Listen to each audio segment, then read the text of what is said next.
5 وقت کی نماز یہ میرے نبی کی آنکھوں کی ٹھنڈک ہے، 5 وقت کی نماز اس امت کی شان پہچان ہے۔ اور اللہ تعالیٰ نے پہلی امتوں پر اتنی بڑی مشقت ڈالی کہ ان کی نماز مسجد کے علاوہ کہیں نہیں ہوتی تھی، مسجد میں ہی ہوتی تھی۔ ہمارے لیے کتنی آسانی کر دی، جاب میں ہے مصلی بچھا نماز پڑھو، چلو مصلی بھی کوئی نہیں، زمین دیکھ اس پر کوئی گندگی تو کوئی نہیں ہے، بس زمین بھی تیرے لیے پاک ہے، چل نماز پڑھ۔ اور آسانی کر دی، پانی کوئی نہیں ہے، کوئی بات نہیں، مٹی میں ہاتھ مار، منہ پہ مل، پھر ایک ہاتھ مار، یوں کر، چل نماز پڑھ، میں تیری قبول کروں گا۔ یہ کسی امت کے ساتھ یہ نہیں ہوا، انہیں وضو ہی کرنا تھا چاہے پانی 50 میل پر موجود ہو۔ اور ہمارے لیے پانی کوئی نہیں ہے، چلو تیمم، مٹی میں ہاتھ ہمارا یوں کیا، پھر ہاتھ ہمارا ایک یوں کیا، ایک یوں کیا، چل بھائی اللہ اکبر قبول۔ عمار بن یاسر رضی اللہ تعالیٰ عنہ سفر میں تھے، ان کو نہانے کی ضرورت ہو گئی، نائٹ فال ہو گیا، تو انہوں نے سوچا کہ ویسے تو آدمی کو وضو کی ضرورت ہوتی ہے تو خالی منہ پہ ہاتھ مارا اور یوں کونیوں تک، لیکن مجھے تو غسل کی ضرورت ہے، تو خالی اس سے تو کافی نہیں ہوگا۔ تو انہوں نے کپڑے اتارے، اکیلے تھے، ریت کے اوپر کبھی یوں لیٹے، کبھی یوں لیٹے، کبھی یوں لیٹے، 3-4 دفعہ یوں اور یوں رول ہوتے ہوتے پھر انہوں نے نماز پڑھی۔ آئے اللہ کے نبی کی بارگاہ میں، یا رسول اللہ مجھے رات کو نہانے کی ضرورت پڑ گئی، تو میں نے کہا وضو کے لیے تو خالی یہ 2 دفعہ کرنا کافی ہے، تو یہ تو نہانا تھا، تو میں تو ریت میں خوب رول ہوتا رہا۔ میرے نبی نے انما یکفیک ضربتان، ارے سیدھے بندے عمار، اس کے لیے بھی اتنا ہی کافی تھا کہ تو یوں کرتا اور یوں کرتا اور تو پاک ہو جاتا۔ اللہ نے اس نبی کے طفیل، اس محبوب مصطفیٰ صلی اللہ علیہ وسلم کے طفیل، اللہ نے کیا کیا سہولتیں اور آسانیاں ہمیں عطا فرمائی۔ پھر نماز 4 کی 2 رکعت کر دی کہ بھئی تم مسافر ہو 2 پڑھو، روزے میں سفر میں روزہ معاف کر دیا، بعد میں رکھ لینا، بعد میں رکھ لینا، قضا کرنے کو حکم، بالکل چھوڑنے کا نہیں۔ اور کہا کہ بھائی مریض ہو چھوڑ دو، مسافر ہو چھوڑ دو، اور نماز 2 رکعت کر دو، سنتیں چھوڑ دو۔ ابن عمر رضی اللہ تعالیٰ عنہ بیٹھے تھے تو انہوں نے 2 رکعت پڑھ کے بیٹھ گئے، تو ان کے خادم نے کہا سنتیں نفل نہیں پڑھو گے؟ کہا اگر پڑھنا تو 4 فرض پڑھتا میں، میرے اللہ نے معافی دے دی تو میں کیوں پڑھوں؟ میرے نبی نے سفر میں سنتیں نہیں پڑھی کبھی، اپنی امت کو سہولت دینے، فجر کی سنتیں 2 پڑھتے تھے، اس کے علاوہ سنتیں نہیں پڑھی تاکہ میری امت کو سہولت ہو، آسانی ہو۔ ایک دفعہ بارش ہو رہی تھی اور کوئی جگہ نہیں تھی نماز پڑھنے کے لیے، تو آپ نے اپنی اونٹنی کو آگے کیا اور اس پر بیٹھ گئے، بیٹھے ہی تھے، پیچھے صحابہ نے اونٹنیوں پر ہی صفیں بنائیں، اور یہ نماز اونٹنی پہ بیٹھ کر ادا کی گئی بارش کے اندر۔ نماز اونٹنی کے اوپر نماز بھی ہو گئی، رکوع بھی ہو گیا، سجدہ بھی ہو گیا، سلام بھی ہو گیا۔ پہلی امتوں کے لیے نہیں تھا، سجدہ ہی کرنا پڑے گا۔ یہ اللہ کے محبوب مصطفیٰ صلی اللہ تعالی علیہ وسلم کی طفیل، میرے اللہ نے ہم پہ فضل و احسان کیا، تو میرے نبی کی زندگی میں عبادات میں نماز سب سے اعلیٰ نظر آتی ہے، سب سے نمایاں نظر آتی ہے۔ اور پھر بازار میں، گھر میں، دفتر میں، ماحول میں میرے نبی کے اخلاق، یہ زندگی کا دوسرا روشن پہلو ہے۔ میرے نبی کی ساری زندگی 2 لفظوں میں آتی ہے، عبادت اخلاق، عبادت اخلاق، یا 2 اور لفظ، حقوق اللہ حقوق العباد، حقوق اللہ حقوق العباد۔ حقوق اللہ میں نماز سب سے اعلیٰ، اور حقوق العباد میں لوگوں کی برداشت کرنا، لوگوں سے درگزر کرنا، معاف کرنا، جھوٹ سے بچنا، دھوکے سے بچنا۔ میرے نبی سے پوچھا گیا یا رسول اللہ مسلمان کنجوس ہو سکتا ہے؟ ہم نے کہا ہو سکتا ہے۔ یا رسول اللہ مسلمان کمزور ہو سکتا ہے، بزدل ہو سکتا ہے، ڈرپوک ہو سکتا ہے؟ آپ نے کہا ہو سکتا ہے۔ یا رسول اللہ مسلمان جھوٹ بول سکتا ہے؟ آپ نے کہا نہیں، جھوٹ نہیں بول سکتا، جھوٹ نہیں بول سکتا۔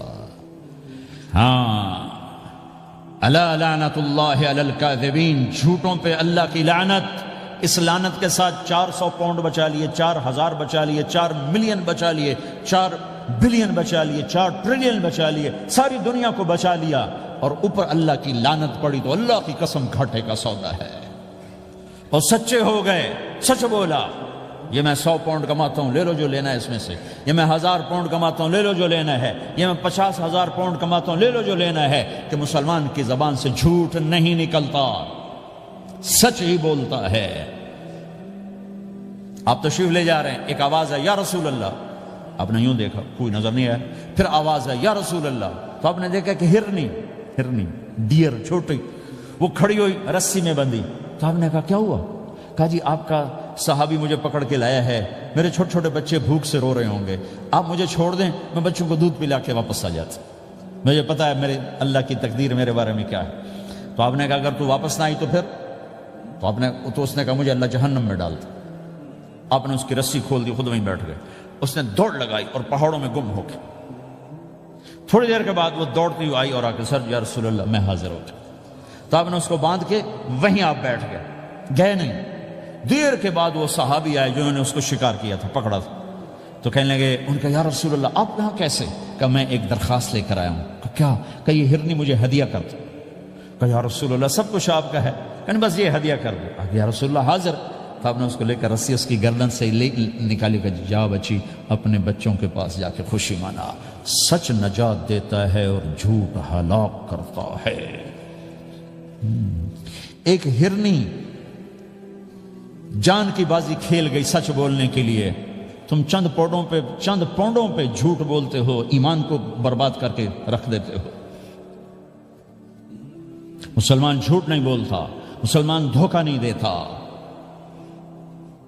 مسلمان کی زبان سے سخت بول نہیں نکلتا، کسی کو بے عزت نہیں کرتا، کسی کو کی بے اکرامی نہیں کرتا، کسی کا دل نہیں توڑتا، کسی کو ذلیل نہیں کرتا، خود سہتا ہے، اوروں کو خوشیاں دیتا ہے، خود دکھ سہتا ہے، اوروں کو راحت دیتا ہے، خود تکلیف سہتا ہے۔ یہ میرے نبی کے اخلاق ہیں، یہ میرے نبی کی زندگی ہے، اور یہ اسلام کا سب سے بڑا چیپٹر ہے، وہ سب سے مشکل چیپٹر ہے۔ جب میرے نبی نے لمبی نمازیں پڑھی تو اللہ نے روک دیا کہ میرے حبیب ما انزلنا علیک القرآن لتشقى، اتنی لمبی نماز نہ پڑھ کے تو تھک جائے۔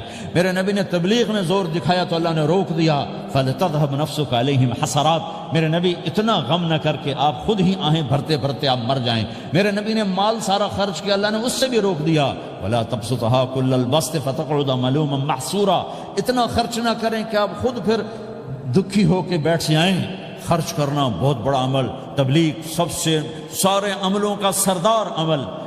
تبلیغ سے بڑا کوئی کام ہوتا تو اللہ نبیوں کو دیتا، اگر تبلیغ سے بڑھ کر کوئی کام ہوتا تو اللہ نبیوں کو دیتا، گشت سے بڑھ کر کوئی محنت ہوتی تو اللہ نبیوں کو دیتا۔ 950 سال نوح علیہ السلام گشتی کر رہے ہیں، اور اللہ کی مان لو، اتنا عظیم عمل کا میرے نبی درمیانہ نماز سب سے بڑی عبادت، میرے نبی درمیانہ کام۔ لیکن جب میرے نبی نے اخلاق اچھے کیے، دشمن کو معاف کرنا، لیکن ایک آدمی آپ سوئے ہوئے تھے، آپ کی تلوار لٹکی تھی، ایک آدمی آیا، اس نے آپ کی تلوار اتاری اور یوں ماری پسلی میں، آپ اٹھ کے بیٹھ گئے۔ اب وہ قتل کے ارادے کے لیے آ چکا ہے اور تلوار یہاں ہے، کہتا من یمنعک منی، اب بول تمہیں کون بچائے گا؟ تو آپ نے مسکراتے ہوئے کہا اللہ، تو اس کے ہاتھ سے تلوار گر پڑی، تو آپ نے اٹھا لی، آپ نے یوں سیدھی کی، اب تو بچا، تجھے کون بچائے گا؟ وہ کہنے لگا مجھے تو ہی بچائے گا۔ وہ تو اللہ کو جانتا نہیں تھا، کہا بابا مجھے تو ہی بچائے گا۔ تو آپ کہتے ہیں اس کا سر اڑا دو، یہ نبی کو قتل کرنے آیا ہے۔ میرے نبی نے فرمایا کلمہ پڑھتے ہو؟ کہا نہیں پڑھتا۔ کہا جاؤ معاف کیا۔ یہ میرے نبی کے اخلاق ہیں۔ 20 سال جنہوں نے قتل کے منصوبے مکہ والے، جب آپ مکہ میں فاتحانہ داخل ہوئے، ابو سفیان سب سے زیادہ آپ کو دکھ پہنچانے والوں میں پیش تو آپ نے ابو سفیان کو عزت دی۔ جو ابو سفیان کے گھر میں داخل ہوگا اس کو کچھ نہیں کہا جائے گا۔ آپ تو ابو سفیان کو بلا کے سولی پہ لٹکاتے، اور آپ کہہ رہے ہیں جو ابو سفیان کے گھر میں جائے گا اسے کچھ نہیں کہا جائے گا، جو بیت اللہ میں ہوگا اسے کچھ نہیں کہا جائے گا۔ سارا مکہ سامنے، آپ یوں بیت اللہ کا دروازے پر یوں دونوں ہاتھ ایسے ٹکا کے کھڑے تھے۔ پھر آپ نے کہا میں کیا کروں گا اب تمہارے ساتھ؟ تو سہیل بن عمر نے کہا آپ کریم ہیں، کریم کے بیٹے ہیں۔ تو آپ نے کہا جاؤ میں نے معاف کیا۔ یہ اخلاق آج مٹ چکے ہیں، مردوں سے، عورتوں سے، علم والوں سے، خانقاہ والوں سے، تبلیغ والوں سے، سب زیرو ہوئے پڑے ہیں۔ جب تک یہ اخلاق زندہ نہیں ہوتے اسلامی زندگی قائم نہیں ہو سکتی، اسلامی معاشرت قائم نہیں ہو سکتی۔ اور دین دو چیزوں سے آگے پھیلتا ہے، ایک دعوت اور ایک اخلاق۔ دعوت اور اخلاق۔ دعوت نہیں ہوگی تو اخلاق وہیں پڑے رہ جائیں گے، اخلاق نہیں ہوں گے تو دعوت کوئی قبول نہیں کرے گا۔ میرے نبی نے کتنے معجزے دکھائے مکے میں، نہیں کلمہ پڑھا۔ بدر میں ان کے 70 مارے گئے، فرشتوں کو دیکھا، جبریل کے گھوڑے کی آواز سنی، کلمہ نہیں پڑھا۔ خندق میں شکست ہوئی، کلمہ نہیں پڑھا۔ پانی نکلتے دیکھا، انگلیوں سے کلمہ نہیں پڑھا۔ ایک بکرے کا ایک بازو پکایا، ایک بازو بکرے کا، ایک اگلا جو بازو ہوتا، اور 40 آدمیوں نے کھانا کھایا اور ایک بوٹی کم نہیں ہوئی، کلمہ نہیں پڑھا۔ لیکن جب میرے نبی نے کہا جاؤ معاف کیا تو سارے ہی کلمہ پڑ گئے کہ واقعہ یہ اخلاق نبی کے ہو سکتے۔ حنین کی جنگ میں جب بھاگے لوگ، شکست ہوئی، تو ایک صحابی کا بھاگتے ہوئے پاؤں ہمارے نبی کا پاؤں پر آیا، اور جوتا سخت تھا، تو آپ نے کہا اوجعتنی، اور آپ کے ہاتھ میں چھڑی تھی، آپ نے اس کو یوں ماری، اوجعتنی، ارے تو نے مجھے کتنا زیادہ درد پہنچایا، دکھ پہنچایا۔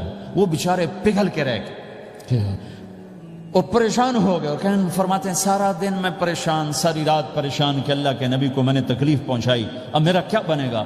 اگلا دن ہوا تو اعلان ہو رہا تھا بھائی جس کا پاؤں نبی کے پاؤں پہ آیا تھا اس کو اللہ کے نبی بلا رہے ہیں۔ تو صحابی کہنے لگے میں نے سمجھا بس اب میری تو دنیا بھی گئی اور آخرت بھی گئی، اب میرے اوپر کیس بنے گا اور مجھے ڈانٹ ڈپٹ بھی ہوگی، میرا کتنا بڑا گھاٹا نقصان ہوگا۔ یہ حاضر ہوئے ڈرتے ڈرتے، تو آپ نے فرمایا میرے بھائی کل میں نے تمہیں چھڑی ماری تھی، وہ مجھے معاف کر دینا، اور یہ 80 اونٹ تمہیں ہدیہ دیتا ہوں، 80 کیملز یعنی 80 پراڈو، 80 رینج روور کا یہ میری طرف سے تمہیں ہدیہ ہے۔ وہ حیران پریشان، یہ میرے نبی کے اخلاق ہیں، یہ میرے نبی کے اخلاق ہیں۔ کانٹے بچھانے والی نے 4 دن آنا چھوڑ دیا، بیمار ہو گئی تھی، تو ہم نے اب کیا بات ہے، وہ ہمارے راستے میں اب کانٹے کوئی نہیں ہے، کہا یہ وہ بیمار پڑی ہے جو کانٹے بچھاتے تھے۔ تو آپ اس کے گھر چلے گئے، ماں جی خیریت تو ہے، اب ٹھیک تو ہیں؟ کہا بیٹا مجھے کلمہ پڑھا دے، بس تیرے اخلاق نے مجھے فتح کر لیا ہے۔ میرے بھائیوں یہ چیپٹر بھول چکے ہیں، بھول چکے ہیں، بھول چکے ہیں۔ جب تک یہ چیپٹر زندہ نہیں ہوگا زندگی اسلامی نہیں بنے گی، معاشرہ اسلامی نہیں بنے گا، اور آگے قوموں کے لیے اسلام کا دروازہ نہیں کھلے گا۔ ہمیں معاف کرنا آتا ہو، ہمیں گالی دینے والے کو دعا دینا آتا ہو، غیبت کرنے والے کی تعریف آتی ہو، اور غیبت کرنے سے، غیبت سننے سے اپنے آپ کو ایسے بچاؤ جیسے زہر سے بچاتے ہو، جیسے آگ سے بچاتے ہو۔ ایک دوسرے کو نفرت کا بول نہ بولو ورنہ ساری زندگی تباہ و برباد ہو جائے گی۔ میرے رب کی قسم، میرے نبی نے کہا ایک زبان کا بول انسان بولتا ہے اور جہنم کی گہرائیوں میں گر جاتا ہے، اور ایک زبان کا بول انسان بولتا ہے اور جنت کے درجات پر چڑھ جاتا ہے۔ یہ زبان بہت طاقتور چیز ہے، میں ہر بیان میں اس کو دہرا رہا ہوں کہ جتنا یہ عمل ختم ہو چکا ہے اتنا کوئی عمل بھی نہیں ختم ہوا ہے۔ اور ایک صحابی ہیں ابو دجانہ۔ کون ابو دجانہ؟ السابقون الاولون من المہاجرین والانصار، اس میں پہلی صف کے صحابہ۔ کون ابو دجانہ؟ جب آپ حج پر گئے تو اپنی جگہ مدینے کا امیر ابو دجانہ کو بنایا۔ ابو دجانہ حج میں شریک نہیں ہوئے کہ آپ نے اپنی جگہ ان کو اپنا نائب بنا کے وہاں کھڑا فرمایا ابو دجانہ میری جگہ پر مدینے کا امیر ہے، یہ وہ ابو دجانہ ہیں۔ کون ابو دجانہ؟ جو جنگ بدر سے لے کر آخری حج تک ہر سفر میں شریک ہیں، ہر سفر میں شریک ہیں۔ ان کی ایک بات میں بتانا چاہتا ہوں، پہلے تھوڑی سی ان کی ہسٹری بتانا چاہتا ہوں۔ کون ابو دجانہ؟ احد کی جنگ میں آپ نے تلوار اٹھائی، کہ اس تلوار کو کون لے گا؟ کئی صحابہ کھڑے ہو گئے۔ آپ نے کہا اس تلوار کا حق کون ادا کرے گا؟ سارے بیٹھ گئے، 3 آدمی کھڑے رہے، ایک زبیر بن عوام، ایک عمر بن خطاب، ایک ابو دجانہ۔ ان کا نام ہے سماک بن خرشنہ، سماک بن خرشنہ ان کا نام ابو دجانہ سے مشہور ہے۔ تو آپ نے تلوار نہ عمر کو دی، نہ زبیر کو دی، ابو دجانہ کو دی۔ تو عمر رضی اللہ عنہ نے تو محسوس نہیں کیا، حضرت زبیر نے محسوس کیا کہ اس کو کیوں دی، مجھے کیوں نہیں دی؟ میں مہاجرین میں سے ہوں، میں پھوپھی کا بیٹا ہوں، میں اس سے دلیری میں کم نہیں ہوں۔ بلکہ حضرت زبیر کی دلیری کی تو دھک تھی، جدھر سلوار چلتی تھی کاٹتی چلی جاتی تھی، کہنے کہ میں دیکھوں گا یہ کیا کرتا ہے۔ تو ابو دجانہ کے پیچھے پیچھے زبیر ہو لیے۔ تو ابو دجانہ نے جو حملہ کیا تو 3000 کا لشکر تھا، اس کو چیر کے پار نکل کے، پورے لشکر کو کاٹ کے پار نکل کے، اور آگے عورتیں کھڑی تھیں جو مکے کے لشکر کو تیار کر رہی تھیں۔ نحن بنات طارقی نمشی علی النمارقی مشی القتل بوارقی المسک فی المخالقی المسک فی المفارقی والذر فی المخالقی ان تقبلوا نعانقی وتدبروا نفارقی فراق غیر وامقی۔ یہ گانا گا رہی تھیں اور ان کو تیار کر رہی تھیں۔ تو جب ابو دجانہ کی تلوار نظر آئی تو سب بھاگی، ہندا پکڑی گئی، تو آپ نے یوں اپنی تلوار ہندا کے سر پر رکھی، انہوں نے چیخ ماری، تلوار ہٹا لی۔ تو زبیر پیچھے پیچھے کہ کیا کیا ہے؟ جنگ میں اگر کوئی عورت حصہ لے اسے مارنا جائز ہے، ویسے جائز نہیں ہے، عورت کو، بچے کو، بوڑھے کو ہاتھ لگانا جائز نہیں ہے۔ تو انہوں نے کہا تلوار کیوں نہیں چلائی؟ کہا میرے محبوب کی تلوار ہے، عورت کے خون سے رنگین کر کے اس کی شان نہیں گھٹانا چاہتا، یہ میرے نبی کی تلوار۔ پھر واپس ہوئے، پھر اٹیک کیا اور پھر مجمع کو چیر دیا۔ سامنے ایک آدمی آ رہا تھا ہاتھی کی طرح، اتنا لمبا موٹا تازہ، تو زبیر کہنے لگے میرے جی میں آیا کبھی اس کی ٹکر ہونا پھر میں دیکھوں ابو دجانہ کیا چیز ہے۔ تو اللہ کا کرنا ایسا ہوا ابو دجانہ دونوں آمنے سامنے ہو گئے، تو وہ ایسے شاہ سوار تھے کہ دونوں طرف کے لشکر ذرا تھم گئے اور وہ دونوں بھڑ گئے۔ ابو دجانہ کے اپنے جوہر، اس پہلوان کے اپنے جوہر، غبار اٹھا، مٹی اٹھی، اور اس کی اپنی طاقت، ان کی اپنی طاقت، انہوں نے ابو دجانہ کو اس نے زخمی کر دیا۔ ابو دجانہ نے جو جوش میں آ کے ماری تلوار، اس کو لگی یہاں، تو اتنی طاقت سے لگی کہ اس کے نیچے اتر کر 2 ٹکڑوں میں تقسیم کر دی۔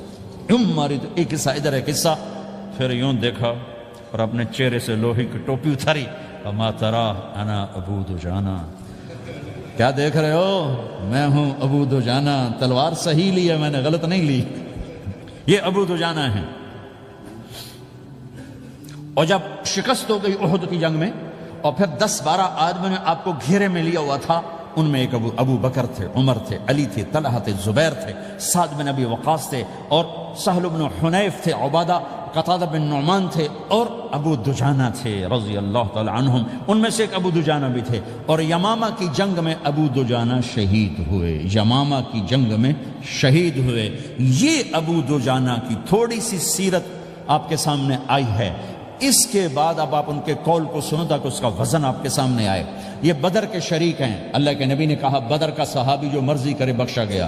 یہ صلح حدیبیہ کے شریک ہیں، اللہ نے قرآن میں کہا لقد رضی اللہ، میں ان سے راضی ہو گیا۔ یہ صحابی ہیں، اللہ نے کہا کلا وعد اللہ الحسنی، اے میرا نبی تیرے ہر صحابی کے لیے جنت کا وعدہ ہے۔ اور اب یہ کیا کہتے ہیں؟ یہ کیا کہتے ہیں لوگو؟ ان ارجع عملی عند، لوگو میرے پاس، ابو دجانہ میرے پاس بخشش کا سب سے بڑا عمل جانتے ہو کیا ہے؟ بدر نہیں، احد نہیں، حدیبیہ نہیں، خندق نہیں، خیبر نہیں، فتح مکہ نہیں، آخری حج نہیں۔ کیا ہے؟ کیا ہے لوگو؟ ان ارجع عملی عندی، میرے پاس آخرت میں بخشش کا سب سے بڑا عمل بس ایک ہے کہ ما آذیت احدا بلسانی، میں نے اپنی زبان سے کبھی کسی کو دکھ نہیں پہنچایا۔ ولا اجد فی قلبی غلا لاحد، اور میرے دل میں کسی کے لیے بغض کوئی نہیں ہے، بس یہ میری بخشش کا عمل ہے۔ تو بھائیو، نبی کے اخلاق میں 2 چیزیں لے لو، ایک زبان سے کسی کو دکھ نہ دو، ایک دل میں کسی کا بغض نہ رکھو۔ اللہ کی قسم بغیر حساب کتاب کے جنت میں جاؤ گے۔ بڑے بڑے جنید بغدادی اور بڑے بڑے معرفت والے تمہیں دیکھتے رہ جائیں گے، تمہاری رفتار اتنی تیز ہوگی کہ تمہیں وہی پکڑ سکے گا جس کا یہ 2 عمل تم سے زیادہ اچھا ہوگا۔